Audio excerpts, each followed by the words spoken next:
नमस्कार। आज हम लोग चर्चा करेंगे जनसंख्या वितरण एवं घनत्व। तो जनसंख्या वितरण से आशय और जनसंख्या भूगोल का तात्पर्य। तो जैसा कि हम सभी लोग जानते हैं कि जनसंख्या का वितरण और जनसंख्या का घनत्व दोनों एक दूसरे से बहुत ही अभिन्न अंग हैं, जिसके बगैर जो है एक दूसरे की कल्पना नहीं की जा सकती है। और यही कारण है कि किसी भी क्षेत्र में जनसंख्या का वितरण और जनसंख्या घनत्व एक दूसरे से मिलीजुली और अनन्य पाई जाती हैं। यही नहीं, जनसंख्या का घनत्व जो होता है और वितरण दोनों एक दूसरे से बहुत ही अंतर संबंधित होते हैं। जनसंख्या भूगोल में जनसंख्या के विश्लेषणात्मक अध्ययन के लिए जनसंख्या का वितरण प्राथमिक महत्व रखता है। क्यों? क्योंकि एक ओर तो जनसंख्या के स्थल का संबंध होता है और दूसरी तरफ जनसंख्या की विशेषताओं का अध्ययन किया जाता है। संयुक्त राष्ट्र संघ की बहुभाषी जनांकी शब्दकोश में लिखा गया है कि प्रत्येक जनसंख्या किसी दिए गए क्षेत्र में निवास करती है और जनसंख्या के भौगोलिक या स्थानिक वितरण का अध्ययन उस तरीके से प्रदर्शित करता है जिसके अंतर्गत मानव उस दिए गए क्षेत्र में रहता है या वितरित होता है। दूसरे तरीके से कह दिया जाए कि मानव का डेवलपमेंट वहाँ होगा जहाँ पर लिथोस्फीयर, एटमॉस्फेयर, हेड्रोस्फीयर की अनुकूलतम स्थिति होगी। अगर अनुकूलतम स्थिति नहीं है तो वहाँ पर मानव विकास संभव नहीं है, वहाँ पर हम मानव विकास नहीं पाते हैं। जनसंख्या वितरण के महत्व के बारे में आगे चर्चा करते हुए जनसंख्या वितरण के महत्व को इसलिए भी महत्ता प्रदान की जाती है क्योंकि जनसंख्या की राष्ट्रीय औसत जनसंख्या का सही तस्वीर जो होती है जनसंख्या घनत्व और वितरण ही प्रस्तुत करती है। किसी देश की राष्ट्रीय औसत का उसके विभिन्न भागों में औसत से कितना विचलन मिलता है और राष्ट्रीय औसत अपना कितना महत्व रखता है, ये सारी बातें बताता है। ऐसी स्थिति में देश के विभिन्न प्रदेशों या भागों में मिलने वाली जनसंख्या औसतों के वितरण के अध्ययन आवश्यक हो जाते हैं। भूपटल पर जनसंख्या का वितरण सदैव परिवर्तनशील रहता है। क्यों परिवर्तनशील रहता है? क्योंकि यदि भूमि की उत्पादकता में कमी या वृद्धि होती है तो घट और बढ़ सकता है। यदि उत्पादकता बढ़ती है तो निश्चित तौर पर मान के चलिए कि वहाँ पर जनसंख्या रुकेगी, वृद्धि करेगी। और यदि जो है भूमि की उत्पादकता यदि समाप्त हो जाती है या कम हो जाती है तो मानव के भरण पोषण में कमी आती है और आदमी ये सोचता है कि निश्चित तौर पर दूसरे काम की तरफ भागने का प्रयास करता है, जिससे जनसंख्या जो होती है वहाँ पर घट जाती है। तो पुल फैक्टर और पुश फैक्टर में बार बार चर्चा करता हूँ कि पुल फैक्टर का मतलब आकर्षण और पुश फैक्टर का मतलब होता है विकर्षण की जो है वो क्षेत्र जो होता है अपने पास से भगा देता है। जब भगाएगा, क्यों भगाएगा? कि जब वहाँ पर आकर्षण नहीं रहेगा तब जो है निश्चित तौर पर जनसंख्या जो है अपने मूल रूप को छोड़ के भगेगी, मूल स्थान को छोड़ के भगेगी। जनसंख्या वितरण परिवर्तन का होना भूभाग की आर्थिक क्रियाओं के महत्व को घनिष्ठ रूप से जुड़ा हुआ दर्शाता है, जैसा कि अभी मैंने चर्चा किया।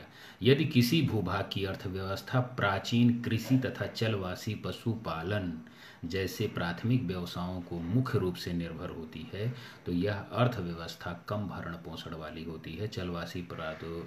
चलवासी कृषि जो होगी वो खासतौर से पहाड़ी प्रदेशों में पाई जाएगी, या फिर जो नोमैडिक लाइफ जी रहे हैं या यावर जीवन जी रहे हैं उनके यहाँ पाई जाएगी। जबकि दूसरी यदि जो है कृषि भूभाग की अर्थव्यवस्था में विकसित उद्योग तथा व्यापार प्रमुखता है तो अपेक्षाकृत जनसंख्या जो होगी वो भरण पोषण की क्षमता रखेगी। जैसे अपने यहाँ ले लीजिए, हमारे यहाँ की जो जनसंख्या है, हमारे यहाँ की जो कृषि है वो एडवांस है, वो अर्थव्यवस्था को संभाले रखने की क्षमता रखती है, जिसके कारण हमारी जो जनसंख्या है वो इस्टेब्लिश्ड पॉपुलेशन है।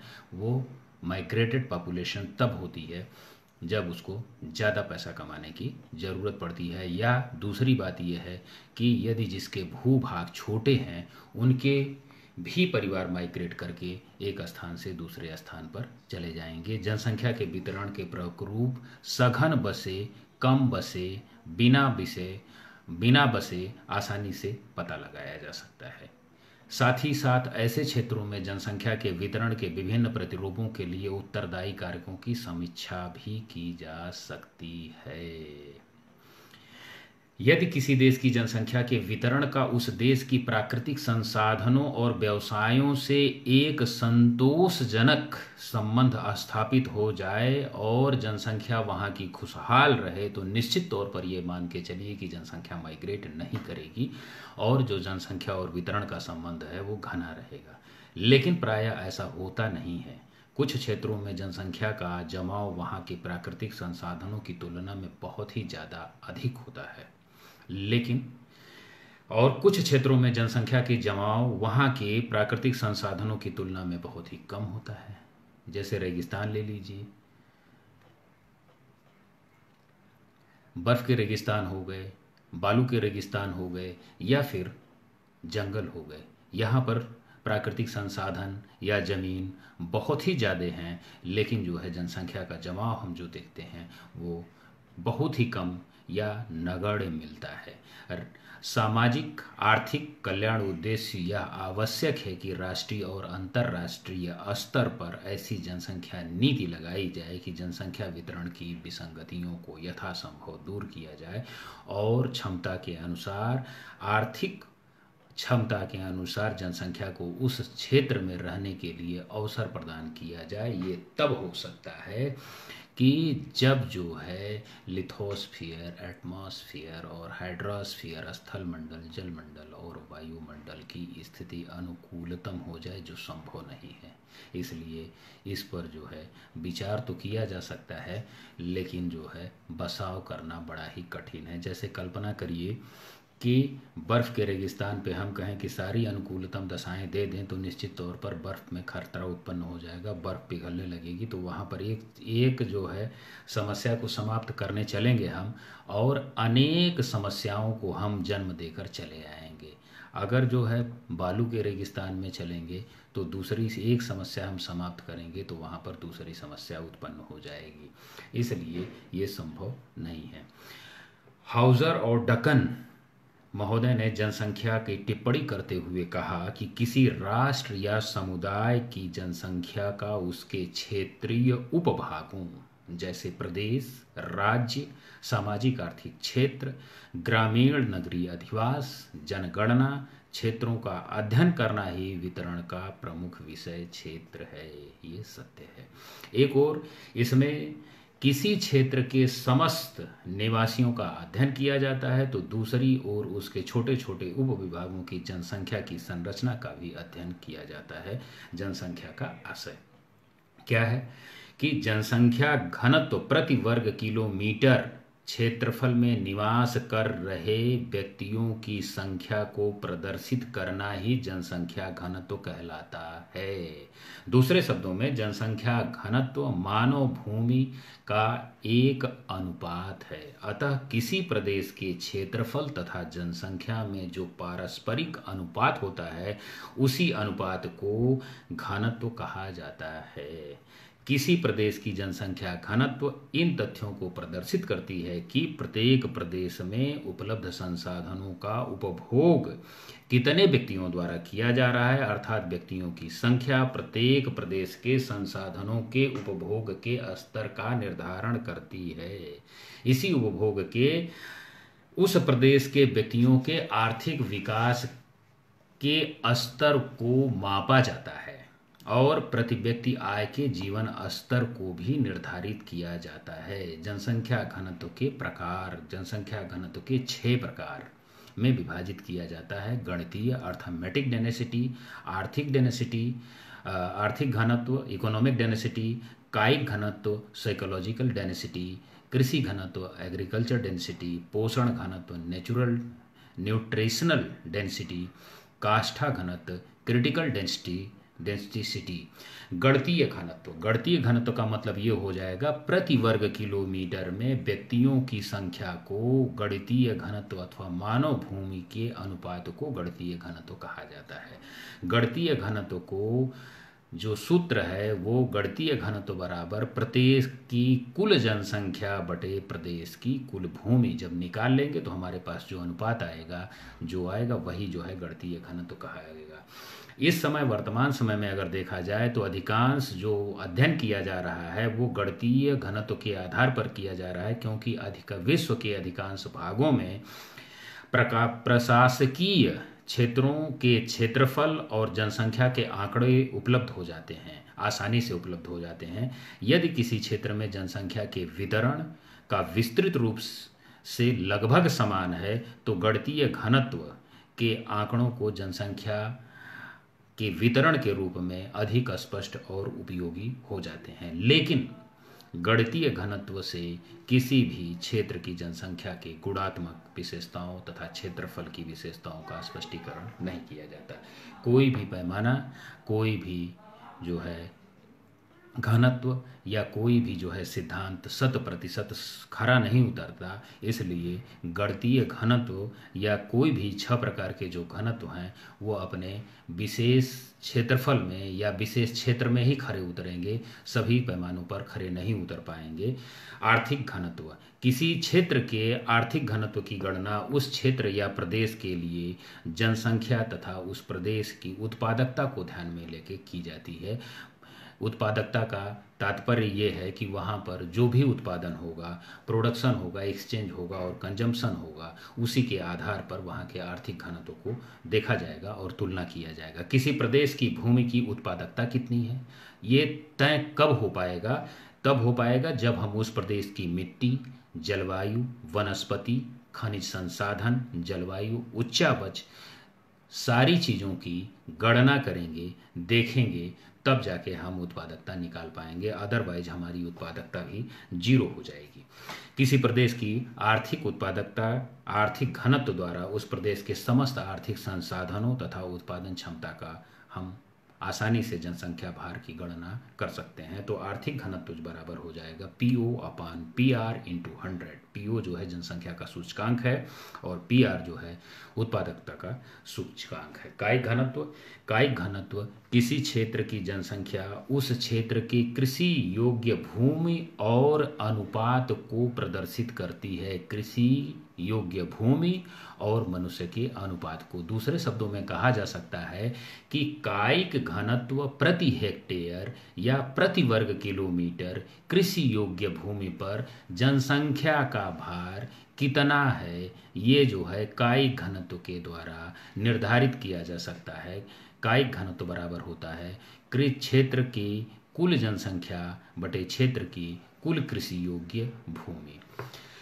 कायिक घनत्व को मानव तथा कृषि योग्य भूमि के अनुपात मैन कल्टीवेटेड लैंड रेशियो, मतलब उस मनुष्य ने जितनी भूमि को जोता है, बोया है और उस पर उत्पादन ले रहा है, कॉल्ड कायिक घनत्व के नाम से जाना जाएगा। गणितीय घनत्व की तुलना में कायिक घनत्व किसी प्रदेश की जनसंख्या के वास्तविक भार को ज्ञात करने का मुख्य आधार कृषि प्रधान देशों के लिए जो है सही सूचकांक या अच्छा सूचकांक माना जाता है, क्योंकि वास्तविक गणितीय से भी ज़्यादा अच्छा कायिक घनत्व देगा, क्योंकि उत्पादन के मामले में कायिक घनत्व का रोल सबसे ज़्यादा बेहतर है। उदाहरण के लिए 1991 की जनगणना में भारत की जनसंख्या का कायिक गणितीय घनत्व 267 था, जिससे यह प्रतीत होता है कि देश में जनसंख्या का विशेष दबाव नहीं है, लेकिन वास्तविकता जो है कृषि योग्य भूमि पर आर्थिक दबाव जनसंख्या का कायिक घनत्व 1991 में 500 व्यक्ति था। दोनों में कितना अंतर आ गया? गणितीय घनत्व बताता है 267 और कायिक घनत्व बताता है 500।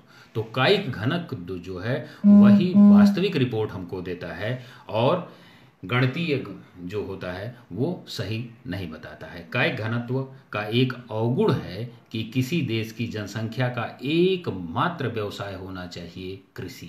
भारत पर इसलिए ज़्यादा आ जाता है, सही आ जाता है, क्योंकि आज भी भारत की 70% जनसंख्या कृषि भूभाग में लगी हुई है। इसलिए भारत की जनसंख्या का ये कायिक घनत्व सही रिपोर्टिंग दे देती है।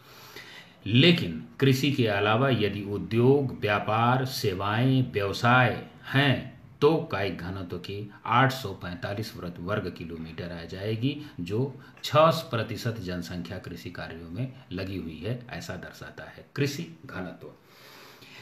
किसी प्रदेश का कृषि घनत्व उस देश की कुल जनसंख्या का कुल कृषि योग्य भूमि के अनुपात का द्योतक है। दूसरे शब्दों में कृषि घनत्व प्रत्येक वर्ग किलोमीटर कृषि भूमि पर कृषि जनसंख्या के भार को प्रकट करता है। कृषि घनत्व बराबर हो जाएगा कृषि में संलग्न जनसंख्या बटे कृषि योग्य भूमि। विश्व के कृषि प्रधान देशों के लिए कृषि घनत्व की गणना बहुत ही ज़्यादा उपयोगी है। कृषि घनत्व से कृषि में संलग्न तथा कृषि योग्य भूमि के संबंध को सही जानकारी आसानी से प्राप्त की जा सकती है। यदि किसी देश में कृषि घनत्व अधिक है तो निश्चित तौर पर ये इस बात का द्योतक है कि उस देश में कृषि के प्रति व्यक्ति आय कम होगी और प्रति व्यक्ति कृषि भूमि की उत्पादकता जो है वो बहुत ही ज़्यादा होगी। पोषण घनत्व में हम जो है पोषण घनत्व उस प्रदेश की कुल जनसंख्या, उस प्रदेश की कुल खाद्यान्न फसलों के अंतर्गत क्षेत्रफल के मध्य अनुपात का द्योतक है। इसका जो मुख्य सूत्र है वो पोषण घनत्व बराबर कुल जनसंख्या बटे खाद्यान्न फसलों के अंतर्गत क्षेत्रफल। इससे ये पता लगता है कि पोषण घनत्व तथा प्रति हेक्टेयर भूमि में कितने व्यक्तियों को खाद्य पदार्थ प्राप्त हो रहा है और यह भूमि पर जनसंख्या दबाव के मापन का आदर्श विधि है। काष्ठा विधि जनसंख्या का यह घनत्व एलन महोदय ने प्रतिपादित किया था। उनके अनुसार जब किसी भूमि का उपयोग क्रम तथा मानव वहन की क्षमता के अनुपात को प्रति वर्ग इकाई के रूप में प्रदर्शित किया जाता है तो वह काष्ठा अनुपात कहलाता है। इसका जो सूत्र है 100 गुणे C/F गुणे A/L। C जो है वो कृषि भूमि का विस्तार, F प्रति भूमि का विस्तार, A प्रति व्यक्ति बोया गया क्षेत्रफल और L परंपरागत विधियों द्वारा बोई गई भूमि का प्रतिदर्श अध्ययन। अब जो है हम आते हैं कि जनसंख्या घनत्व को प्रभावित करने वाले कौन कौन से मुख्य कारक हैं। तो जब हम अपनी पूरी पृथ्वी पर प्रकाश डालते हैं या पूरी पृथ्वी को देखते हैं तो हम पाते हैं कि पूरी पृथ्वी दो भागों में बटी हुई है, उत्तरी गोलार्ध और दक्षिणी गोलार्ध। उत्तरी गोलार्ध की तरफ जब दृष्टिपात करते हैं तो हम पाते हैं कि ज़्यादा स्थल खंड और दक्षिणी भाग की ओर जब देखते हैं तो ज़्यादा जल खंड हमको दिखाई देता है। जो रेशियो हमारे पास है 70 और 30 का है। तो ये वितरण जो हमको दिखाई देता है वो बड़ा ही असमान वितरण दिखाई देता है। विश्व में जनसंख्या की वर्तमान वितरण की सबसे प्रमुख विशेषता जो है वो ये है कि भूभाग पर जनसंख्या का वितरण बड़ा असमान है। जब हमारे पूरी पृथ्वी ही असमान रूप से ही बटी हुई है तो जनसंख्या भी निश्चित तौर पर असमान रूप से बटी रहेगी। संसार की 50% जनसंख्या केवल 5% भूभाग पर रह रही है, जबकि स्थल खंड 65% भूभागों पर मात्र 5% जनसंख्या रह रही है। कितना बड़ा विचित्र है। इससे यह स्पष्ट होता है कि भूतल के सभी भाग की जनसंख्या समान रूप से आकर्षित नहीं करती है। ऐसा इसलिए होता है, इसके पीछे भौगोलिक कारक उत्तरदायी हैं जो उन्हें एकत्रित होने के लिए रोकते हैं। इसके पीछे प्राकृतिक कारक और सांस्कृतिक कारक। प्राकृतिक कारक में चलते हैं। जे गार्नियर ने जो कहा कि भौतिक कारकों को प्रभावित करने वाले जो मुख्य रूप से हैं वो उच्च अक्षांश, पर्वतीय भाग, बृहद मरुस्थल, उष्ण आर्द्र प्रदेश, जल की भूमिका सर्वाधिक स्पष्ट रूप से उल्लेखनीय है। जैसे मान लीजिए पहाड़ हैं, अंटार्कटिका और आर्कटिक महाद्वीप हैं जो बर्फ़ के रेगिस्तान हैं। यहाँ पर जनसंख्या हो ही नहीं सकती, इसलिए क्योंकि जीवन जीने के लिए यहाँ जो है अनुकूलतम स्थिति नहीं है। दूसरा बच गया जंगल, भयानक जंगलों के बीच में भी जो है जनसंख्या नहीं बसने जाएगी। और तीसरा हो गया जो है अम, रेगिस्तान, गर्म रेगिस्तान, बालू के रेगिस्तान, यहाँ पर भी जनसंख्या का बसाव बहुत ही कम होगा। और चौथा एक तरीके से कहा जाए तो समुद्र, तो समुद्र भी जो है उसमें भी जनसंख्या का निवास संभव नहीं है, क्योंकि पानी पे जनसंख्या तो रहने जाएगी नहीं। तो ये जो मुख्य कारक हैं, प्राकृतिक कारक, ये जनसंख्या को रोकते हैं एकत्रित करने से। अगर यहाँ पर जनसंख्या जाएगी तो निश्चित तौर पर मान के चलिए कि वो नष्ट हो जाएगी। उक्त कारकों में प्रत्येक कारक का प्रभाव सरल नहीं है। मानवीय शरीर अनेक बलों द्वारा प्रभावित हो जाएगी। ताप, दाब, वर्षा, जंगल, जीव, ये सारी चीज़ें जो होंगी मनुष्य को प्रभावित करेंगे और मनुष्य को भाग जाने के लिए या तो नष्ट हो जाने के लिए जो है दबाव देंगे, जो मानवीय शरीर के साथ साथ वनस्पतिक और जंतु समुदाय के शोषण, परिवहन क्षमताओं के संभावनाओं को भी प्रभावित करते हैं, जिसके परिणाम स्वरूप मानव क्रियाकलापों पर दुष्प्रभाव पड़ता है। किसी देश या प्रदेश की जनसंख्या घनत्व और वितरण को प्रभावित करने वाले कारकों में भौगोलिक स्थिति, जलवायु, जल की उपलब्धता, उच्चावच, मिट्टी की उर्वरता, खनिज संसाधन की उपलब्धता, ये महत्वपूर्ण होती है। और अगर ये चीज़ अनुकूलतम दशा पर है तो निश्चित तौर पर मान के चलिए कि वहाँ पर जनसंख्या का एकत्रीकरण होगी। पहला, भौगोलिक स्थिति। भौगोलिक स्थिति में 74% जनसंख्या महासागरों के किनारे, समुद्र तटों के समीपस्थ पेटियों में निवास करती है। इसके पीछे जो कारण है कि जल ही जीवन है, और जल के समीपस्थ पूरी दुनिया में यदि आप अपने नज़र का दृष्टिपात करेंगे तब आप पाएंगे पूरी दुनिया में जो है जनसंख्या जो है वो निवास कर रही है। कारण क्या है कि जल से तो उसका जीवन चलता ही है। दूसरा, समुद्र तटीय प्रदेशों या तटवर्ती प्रदेशों में रहने के कारण क्या है, वहाँ पर ताज़ी मछलियाँ मिल जाती हैं जो 74% जनता के भरण पोषण करती हैं, बल्कि व्यवसाय के लिए रोजगार भी उपलब्ध कराती हैं। इसलिए भी वहाँ पर ज़्यादा जनसंख्या निवास करती है। समुद्र तटीय पेटियों में मछली की प्राप्ति, सामुद्रिक परिवहन की सुविधाएं प्राप्त होती हैं। साथ ही साथ इन क्षेत्रों में जलवायु सम होती है, भूमि प्रायः मैदानी होती है, कृषि की दृष्टि से उपजाऊ होती है। इस कारण यहाँ पर जनसंख्या का निवास पूरी दुनिया में सबसे ज़्यादा है। दूसरा आते हैं जलवायु। जलवायु जनसंख्या के वितरण के घनत्व को प्रभावित करने वाला सबसे महत्वपूर्ण फैक्टर है, और किसी क्षेत्र की उत्तम जलवायु का होना मतलब मान के चलिए मानवीय बसाव के लिए पूर्व शर्तों को रख देना। विश्व के अधिक गर्म और अधिक ठंडे भूभागों पर मानवीय बसाव संभव नहीं है, निवास करती भी नहीं है। मानव निवास वहाँ पर होता है जहाँ पर ऑप्टिमम क्लाइमेट या मान के चलिए कि मृदुल जलवायु होती है, वहाँ पर क्षेत्रों में जनता निवास करती है। देखने में जो हमको मिलता है वो ये कि संसार की सबसे अधिक जनसंख्या घनत्व मानसूनी जलवायु, समशीतोष्ण जलवायु वाले भूभाग या क्षेत्रों में मिलती है, जिसमें चीन, भारत, जापान, बांग्लादेश, दक्षिण पूर्वी एशिया के अधिकांश देश मानसूनी जलवायु वाले क्षेत्र हैं, जबकि पश्चिमी यूरोप, संयुक्त राज्य अमेरिका की जलवायु समशीतोष्ण जलवायु है। उपरयुक्त सभी क्षेत्र विश्व के सर्वाधिक घने बसे हुए हैं। दूसरी ओर थार मरुस्थल, अरब, कालाहारी, अटाकामा, ऑस्ट्रेलिया के गर्म मरुस्थलीय भागों में जनसंख्या का वितरण अत्यंत विरल पाया जाता है। यही कारण है कि अति आर्द्र वनों में भी जनसंख्या बहुत कम पाई जाती है। आर्द्रता जब होगी तो निश्चित तौर पर वो मनुष्य के लिए बड़ी हानिकारक होगी। कांगो एवं अमेज़न वनों में ये जलवायु देखने को मिलती है। टुंड्रा प्रदेशों को की जलवायु जो होती है शीत प्रधान होने के कारण, हाँ बिल्कुल आजकल अनुकूल जलवायु, हाँ ठीक है, शीत प्रधान होने के कारण जनसंख्या अत्यंत विरल बसी हुई है। धरातल की बनावट भी एक मुख्य कारण है। धरातल की बनावट जब हम देखते हैं तो जनसंख्या के वितरण को बहुत ही ज़्यादा प्रभावित करती है। मैदानी भागों में भूमि सरल होती है, समतल होती है, वहाँ खेती के लिए विस्तृत भूमि पाई जाती है, सिंचाई की सुविधाएं आसानी से उपलब्ध हो जाती हैं, ट्यूबवेल है, नहर है, नदी है, रहट है, दुनिया भर के पानी के साधन हैं और उसके चीज़ें हैं। परिवहन एवं व्यापार की सुविधा भी बहुत आसानी से हो जाती है, उपलब्ध हो जाती है।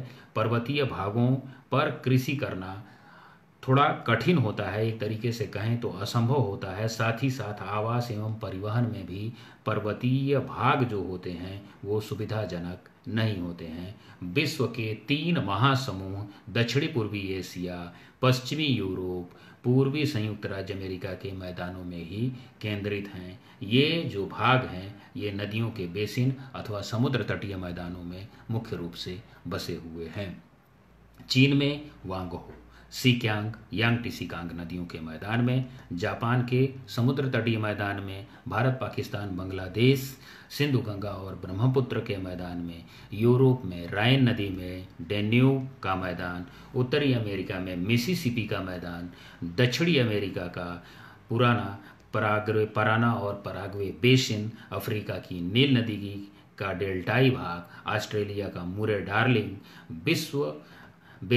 विश्व के सघन बसे हुए भूभाग हैं। दूसरी ओर राकीज, एंडीज, आल्प्स, हिमालय, तिब्बत का पठार ऐसे भूभाग हैं जहां पर जनसंख्या का बसाव या बहुत ही कम देखने को मिलता है। इसके पीछे जो कारण है कि यहाँ पर ज़रूरत से ज़्यादा उच्च भाग है, ठंडी भी है और अनुकूलता भी नहीं है, जिसके चलते जो है यहाँ पर जनसंख्या का दबाव बहुत कम है, बहुत विरल बसी हुई है, या तो एक तरीके से कह लीजिए कि न के बराबर है। जल की प्राप्ति, मनुष्य का जीवन जल के बगैर कल्पना ही नहीं किया जा सकता है। जल ही जीवन है जैसा कहा जाता है। प्राथमिक स्तर पर जल सबसे ज़्यादा जरूरी है, पीने के लिए, कृषि के लिए, सिंचाई के लिए, पशुओं के लिए, औद्योगिक कार्य के लिए, वृक्षों के लिए, सबके लिए जो है जल बहुत ज़्यादा अनिवार्य है। शुष्क प्रदेशों में जल जनसंख्या को आकर्षित करने वाला प्रमुख कारक होता है। प्राचीन नगरों की स्थापना जल की उपलब्धता के दृष्टिकोण से देखकर किया गया, या आधुनिक भी देखा जाए तो जहाँ जल के स्रोत नहीं रहते हैं वहाँ पर जो है जीवन जो है बहुत ही ज़्यादा दुर्लभ है या नहीं है। दिल्ली का द्वारिका देख लीजिए, आप जाके देखिए कि बहुत बड़ी बड़ी बिल्डिंगें बनी हुई हैं, 3-3, 4-4, 6-6 तल्ले की बिल्डिंग बनी हुई हैं, लेकिन पूरा द्वारिका जैसे लगता है कि निर्जन है, वहाँ पर मानव बसाव है ही नहीं। बिल्डिंगें तो बहुत खूबसूरत देखने को मिलेंगी, लेकिन जल केवल और केवल एक कमी जल न होने की वजह से जो है पूरी द्वारिका एकदम सुनसान सी लगती है। तो जल आज भी महत्वपूर्ण कारक है, पहले भी महत्वपूर्ण कारक था, आने वाले समय में भी महत्वपूर्ण कारक रहेगा। उत्पादन की दृष्टि से एक ओर जल का स्रोत जो है सिंचाई के लिए प्रदान करता है, दूसरी ओर मछलियों को भोजन प्रदान करता है। साथ ही साथ सतत वाहिनी नदियों के सस्ते और परिवहन मार्ग को भी उपयोग में लाया जाता है। विश्व के प्रमुख मैदानी भागों में जनसंख्या की सघनता जल की उपयोगिता के साथ ही निवास करती है। अगर जल नहीं रहेगा तो निश्चित तौर पर मान के चलिए कि जो है जनसंख्या का बसाव होने में संभव नहीं है। मिट्टी की उर्वरा शक्ति, मिट्टी एक ऐसा कारण है कि जनसंख्या को रोकने, जनसंख्या के वितरण, जनसंख्या के घनत्व में एक बहुत ही महत्वपूर्ण रोल प्ले करती है। हम देखते हैं कि पूरी दुनिया की जो जनसंख्या बसी हुई है वो उपजाऊ नदी घाटियों की तलहटी में बसी हुई है, जो उर्वरा है उनको ज़रूरत से ज़्यादा अन्न देती है, उत्पादन करती है, कंजप्शन करती है, जिसकी वजह से जनसंख्या वहाँ पर ठहरती है और जो है उसका उपभोग और उपभोग करती है। चीन, भारत, बांग्लादेश, पाकिस्तान, पूर्वी सोवियत संघ, यूरोप, संयुक्त राज्य अमेरिका, जहाँ घाटियाँ उपजाऊ कांप मिट्टी, मतलब बाढ़ के द्वारा लाई गई मिट्टियों को कांप मिट्टी कहते हैं, बनती हैं, सर्वाधिक घने बसे और उपजाऊ हैं। जावा द्वीप की जलवायु विषुवत रेखीय है, लेकिन वहाँ पर 400 मनुष्य प्रति वर्ग किलोमीटर की जनसंख्या घनत्व है। इसका कारण जावा का भूमि जो है जावा की लावा द्वारा निर्मित है। खनिजों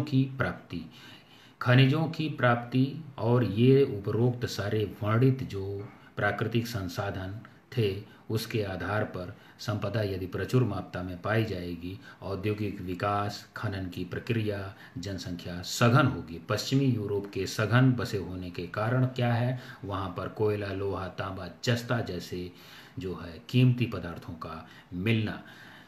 ऑस्ट्रेलिया को देख लीजिए कि ऑस्ट्रेलिया का 90% भाग जो है मरुभूमि है, लेकिन जहाँ पर कालगुल्ली और कालगुर्डी जो है वहाँ पर सोने की खानें पाई जाती हैं, उसके आसपास जो है जनसंख्या का बसाव और जनसंख्या का घनत्व तो बहुत ही ज़्यादा है। इसलिए क्योंकि मनुष्य का जो मुख्य काम है वो रोजगार और कार्य भी होगा और उत्पादन भी होगा, कंजम्पशन भी होगा, तो मनुष्य वहीं पर रहेगा जहां पर जो है उसे चीज़ें प्राप्त होंगी।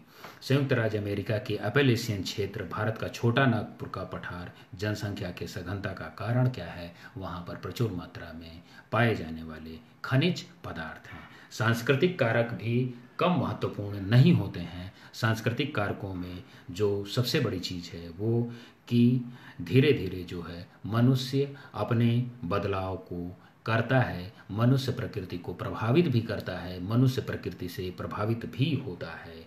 और जिस प्रदेश में मानव के व्यवसाय जितने उन्नत एवं अस्थायित्व लिए हुए होते हैं, वहाँ पर जनसंख्या का बसाव भी उतना अधिक होने लगता है। एक छोटे से शहर मऊ को ले लीजिए और आसपास के 10 किलोमीटर रेंज के सारे गांवों को ले लीजिए, तो यहाँ पर जो है डेवलपमेंट तेज़ी से हो रहा है।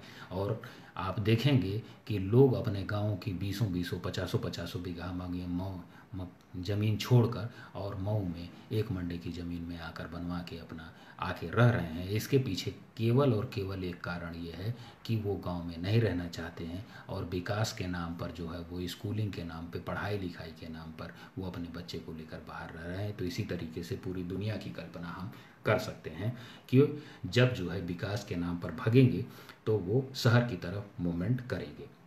यदि उस प्रदेश में आर्थिक उन्नति, भोजन सामग्री की उत्पन्न हो रही है, तो खाद्य के पदार्थ दूसरे पदार्थों से आयात किए जाते हैं। यदि कम होगा तो, और उनके बदले निर्माण उद्योगों की पूर्ति के सामान निर्यात किए जाते हैं।